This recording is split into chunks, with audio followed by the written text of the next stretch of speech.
நானே கர்த்தர், என்னை அல்லாமல் ரட்சகர் இல்லை. அவர் நம்மை ரட்சிக்கிற தகப்பன். நமக்கு ஆபத்து வரும்போது அவர் நம்மை ரட்சிப்பார். சங்கீதம் நம்ம 91 வாசிக்கும் போது, ஆபத்து காலத்தில் என்னை நோக்கி கூப்பிடு, நான் உன்னை விடுவிப்பேன், நீ என்னை மகிமைப்படுத்துவாய். அப்ப ஆபத்து வரும்போது அவர் நம்மை ரட்சிக்கிற தகப்பன். கோழி தன்னுடைய குஞ்சுகளை கொண்டு போகும்போது கழுகு வருகிறது அப்படின்னு பார்த்தோன்னே அது என்ன பண்ணும்? ஒரு சத்தம் கொடுக்கும். உடனே கோழி குஞ்சுகள் எல்லாம் என்ன பண்ணும்? அந்த தாய்க்கோழியின் செட்டைக்குள்ள வந்து மறையும். அந்த இடத்துல அந்த கோழி குஞ்சுகளுக்கு ஒரு ரட்சிப்பு இருக்கிறது, தன்னுடைய தாய்க்கோழியின் சிறகுக்கடியில ஒரு ரட்சிப்பு இருக்கிறது என்ற நம்பிக்கை இருக்கிறதுனால அது சத்தம் கொடுத்த உடனே வந்து அதுக்குள்ள என்ன பண்ணுகிறது? மறைந்திருக்கிறது. அந்த நம்பிக்கை இல்லாத கோழி குஞ்சு என்ன பண்ணும்? அது தனியா நிற்கும். கழுகு வரும்போது எடுத்துட்டு போயிடும். நம்முடைய தகப்பன் நம்மை ரட்சிக்கிறவர். ஆபத்து காலத்தில் அவர் நம்மை ரட்சிக்கிற தகப்பன்.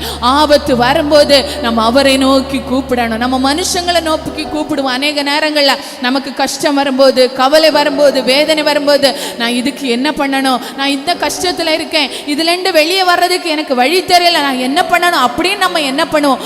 மனுஷங்க கிட்ட ஆலோசனை கேட்போம். அந்த இடத்துல எல்லாம் நம்ம தோல்வி அடைந்து போகிறோம். ஆனா நம்மை ரட்சிக்கிற சர்வ வல்லமையுள்ள தகப்பன் நமக்காக அவர் இருக்கும்போது நாம் அவரிடத்துல போனோம். ஆண்டவரே, இந்த இடத்துல என்னை ரட்சிப்பதற்கு உண்மையில்லாம வேற யாரும் இல்லை, இந்த கஷ்டத்திலிருந்து என்னை ரட்சிப்பதற்கு உண்மையில்லாம யாரும் இல்லை, இந்த ஆபத்திலிருந்து என்னை ரட்சிப்பதற்கு உண்மையில்லாம யாரும் இல்லை, இந்த வியாதியிலிருந்து என்னை ரட்சிப்பதற்கு உண்மையில்லாம யாரும் இல்லை அப்படின்னு சொல்லிட்டு நம்ம அவருடைய சமூகத்துல போனோம்னா அவர் நம்மை ரட்சிக்க வல்லமையுள்ள தகப்பனாயிருக்கு.